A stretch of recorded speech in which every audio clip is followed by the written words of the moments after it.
কাল রাতে বাসনটা মেজে রেখেছিলাম, তাহলে সকালে না আমার অনেকটা হেল্প হয়। আর অব্রকে ওর বাবা একা সামলাতেও পারে না, আমাকেও নিতে হয়, তাই রান্না করতে গিয়ে আমার অনেকটা লেট হয়ে যায়। তাই বেশিরভাগ দিনে আমি চেষ্টা করি রাত্রে বেশ কিছুটা কাজ এগিয়ে রাখার, যেমন বাসনটা মেজে রাখি, না হলে একটু সবজিও কেটে রাখি, তাহলে সকালে আমার একটা হেল্প হয়।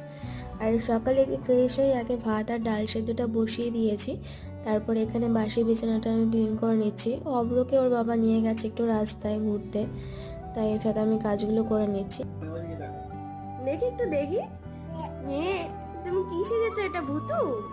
কাজল পরানোই না এখন এরকম ভাবে লিপটা দেয় বেশিরভাগ সময়। আর এই যে এই নাক কুচকে চোখ বন্ধ করে হাসিটা দেখছো, এটা নতুন শিখেছে, আর কিছু নতুন শিখলে ও সারাদিনই ওটা করতে থাকে। যাই হোক, এই ভিডিওটা না দুটো পার্টে আসবে। মিনি ব্লগ করতে গিয়ে এত বড় হয়ে যাবে বুঝতে পারিনি, তাই ভাবলাম দুটো পার্ট করে দিই। কাল রাতে সবজিটাও কেটে রেখেছিলাম, আর কালকে একটু বাসি তরকারিও ছিল, তো